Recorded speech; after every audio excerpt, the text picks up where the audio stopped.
So, so that was the 20th of May 2009. Valerie came to stay with me for the following week because she didn't have a front door on her house, and she needed to reconstruct the defense materials that she was working with for her attorney, because that had all been removed from her house. So we worked together for a week, and then came the news that her attorney, now she had another attorney at the same time who was being assigned to her in the criminal case, and his name is John Janowicz.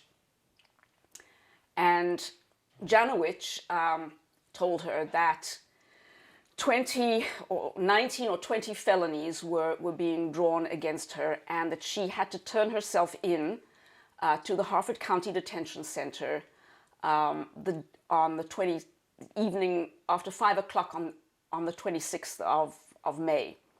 The following day, there was supposed to be a CINA hearing in the custody case of the baby, and she asked him if she could turn herself in the following day when she came to the CINA hearing, and apparently the state's attorney said no, that she had to turn herself in that night. Well, she couldn't, because she was in Montgomery County and it was late afternoon. I was tired. I was not going to make a 1.5-hour trip to Harford County. And in any event, if she had to turn herself in there and then, she could have turned herself in Montgomery County, because you can turn yourself in anywhere. But no, Smith, the state's attorney, assistant state's attorney, I should say, insisted that it had to be Harford County. Well, I said, you know, we'll take you to Montgomery County. A friend of mine took her there in the middle of the night. Montgomery County police would not arrest her because they said there was no warrant in the system, and they couldn't arrest her if there was no warrant. So then we became really suspicious, because Gendelman had told me she wasn't going to jail, that this was the whole thing was set up to get her into mental health treatment, and Montgomery County police were telling us there was no warrant. So we set off the following day early in the morning to the CINA hearing, and we began to worry that perhaps this was some kind of an ambush, just as Gendelman had described happened to the sister of his friend. So I dropped Valerie off at a mall, and I went to the courthouse alone to check and make sure that there really was a warrant, and there was. So I brought her back to the courthouse, and she was taken into custody. That was a terrible moment. I just cannot really wrap my mind around it. It just shook me up very badly, and that was only the beginning. There was a whole lot more to come. After the arrest, I went home, and I got a call from Valerie's CINA attorney, Roger Malik, and he told me that the officer who had taken her into custody approached him later and said that another police officer had asked him to beat her up when he arrested her. And he told this other officer that he didn't do that kind of thing. That wasn't the way because, you know, even though he didn't agree to beat her up, there may be other people in the jail who will do that job very willingly, and it turned out I was right. Roger said he couldn't easily get an affidavit, but I have an email from him in which he says he would try some other method to encourage this cop to come forward. I don't know whatever came of that. As far as I'm aware, nothing happened. This was the beginning of a year-long nightmare of Valerie's incarceration at the Harford County Detention Center, where she went through beatings, religious harassment, threats, just awful, awful things that would take too long to describe here. But I will mention one incident, the one that sort of stands out above all the others, at least to my knowledge. I'm going to pause here and go back to Gendelman and explain what was going on with him at that time. Before you do that, okay, the phone stopped. Yeah, it's okay. It'll go onto voicemail. After Valerie's incarceration, I again got a call from Gendelman, and he was furious, absolutely furious, that Valerie's CINA attorney, Roger Malik, had not given him custody and was fighting him. And he insisted very vociferously that he was going to fight Malik, that he was going to get custody, and that he was patient, and that all that Malik was doing was making things more difficult for Valerie and causing her to become a hunted animal, and encouraging the hunter, so to speak, to hunt even harder. I guess by hunter he meant himself. This sounded to me like a threat. I shared this information with Malik, and he, basically said, well, that wasn't going to stop him from fighting equally hard. And he then told me a very disturbing piece of information, and that is that Valerie's attorney in the criminal trial, in the criminal case, was talking about having her plead NCR, that is, not criminally responsible by reason of insanity. And I'd like to read Roger's email in which he discusses that.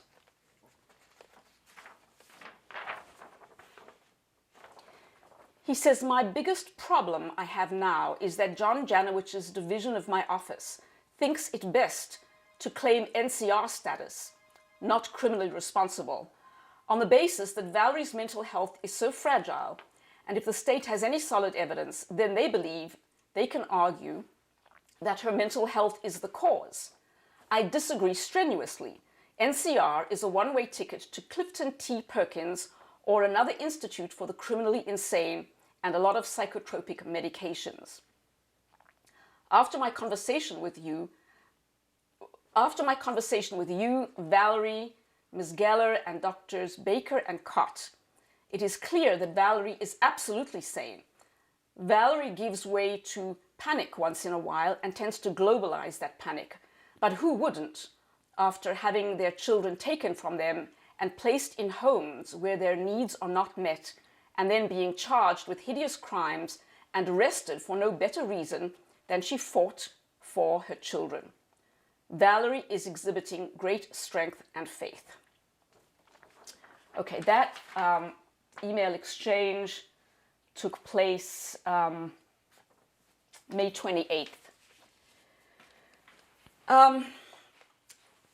Not very long after that, a terrible incident occurred. Roger called me at work one morning. It was, I believe, the 12th of June, and told me that Valerie's baby had died in foster care. We didn't know the exact circumstances and wouldn't know for a while, but he said that the jail chaplain was going to be informing her that morning, and he wanted me to get over to the jail so that I could be with him when he gave her the news. I rushed out of my office, got in my car, and raced to Harford County, and I got to the jail. They wanted me there at noon. I got there about 12 afternoon, and I asked to speak to the chaplain. And the chaplain came out, and he was confused as to what I was doing there, and I told him that Valerie's CINA attorney had suggested that I might be able to be present with him when he broke the news to her. Well, he told me that it was too late. The news had already been broken to Valerie, but he said that he had not done it, even though that was his job as the jail chaplain, and he had done this numerous times in cases of inmates having a family tragedy. He said he had gotten a call from the state's attorney's office to tell him that he was not going to be the one to to break the news to Valerie that they were sending somebody else over. That the purpose of this was to watch her reaction. So some people apparently from a division of the sheriff's office called the Victim Services Division came over to the jail, and they broke the news to her. At that time, I didn't know how they did it or what had happened, but he said it went very badly. I was not able to see Valerie at that particular time. She did get an attorney visit from Roger. He was there. And obviously she was very upset and had been crying. But then I found out sometime later that this incident had actually been an opportunity that was set up to torture her. For what reason, I'm not sure, but it appeared that they thought that this was a way to get her to say something incriminating about herself or something that would bolster their case. And the incident of that torture was described by Valerie very chillingly in a report that she wrote that she sent to me. And I'm going to read you brief excerpts from that report.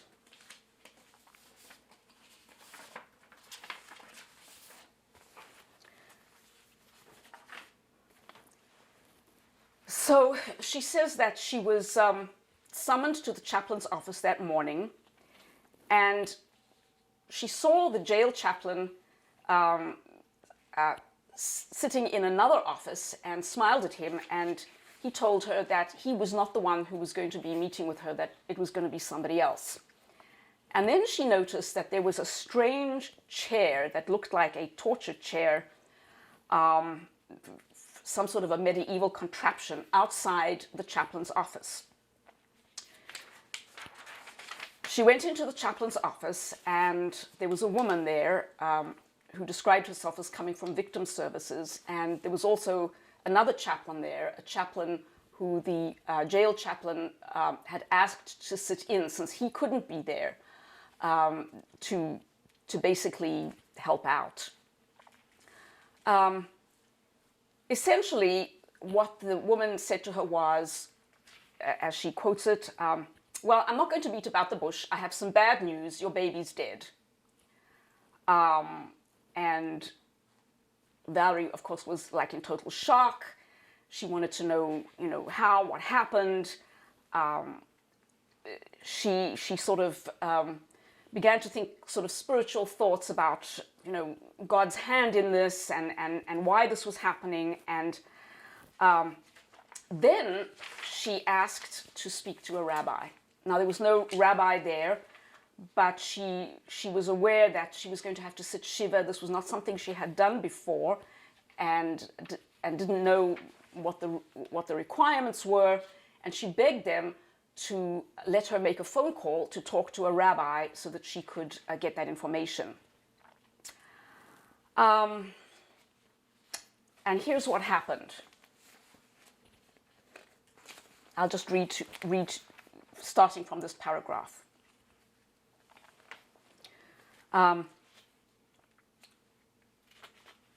She said, again, I insisted that I be able to speak to a rabbi. I hadn't even noticed the two officers who must have come into the room while I had been talking. I thought we were in a confidential meeting in the chaplain's office. I asked if I could please see a phone book. As I stood up trying to explain the importance of Shiva, as best as I anxiously could, the officers yelled for me to sit down, but all I could think of was sitting Shiva. No, you don't understand, I explained. I need to call a rabbi to find out what to do. I have never sat Shiva before. I desperately tried to explain, through tears beginning to flow. The officers grabbed me. Officer Helsop kneed me into the armchair as he grabbed my arms behind my back with open handcuffs. No, I plead, please don't put handcuffs on me. I'm only upset and needing to speak to a rabbi. I pose no threat, I told them, while Helsop tightened the handcuffs on my wrists and began pulling me out of the room. I resisted, struggling to remain, to beg Chaplain Weber to please call a rabbi for me. That timing was the essence. I needed to know what prayers to daven, that it was my son's soul's request. He needed me still, and I needed to at least give him that. She then goes on to describe this scene in which a whole bunch of officers basically brutally shoved her into the chair, handcuffed her hands behind her back, making the handcuffs excruciatingly tight so that she was in extreme pain. And then basically taking her, she describes how the metal straps that they put on her were cutting into her.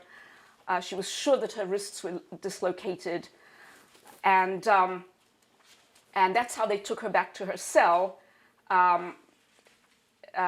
injuring her on the way as they sort of bounced her over concrete steps when they couldn't get the chair up the steps. They basically just dragged her up and caused bruising, and then finally dumped her in her cell, throwing her onto the concrete floor and causing bruising on her face.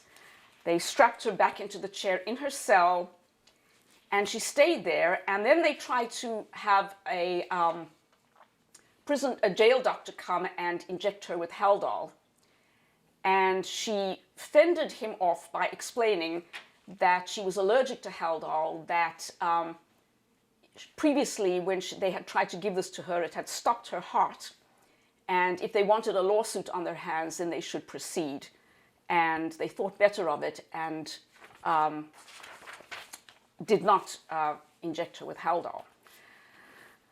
Later, a nurse came to take her out of the chair and found her fingers swollen and purple, deep cuts around her wrists.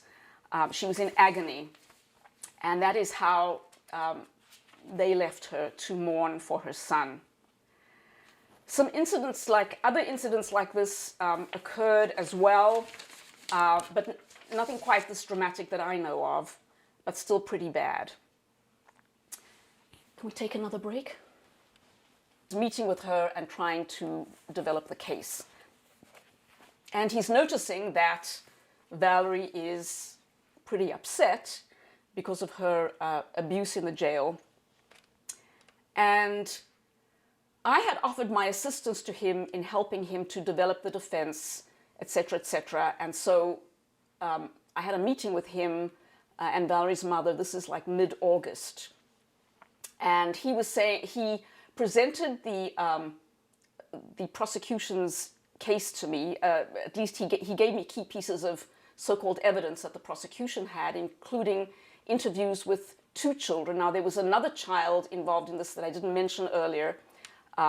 She was the child of an ex-neighbor who had a vendetta against Valerie, and her child made certain quote-unquote disclosures that were the basis of actually most of the sex abuse charges came from this child, because Valerie's daughter actually had made no disclosure.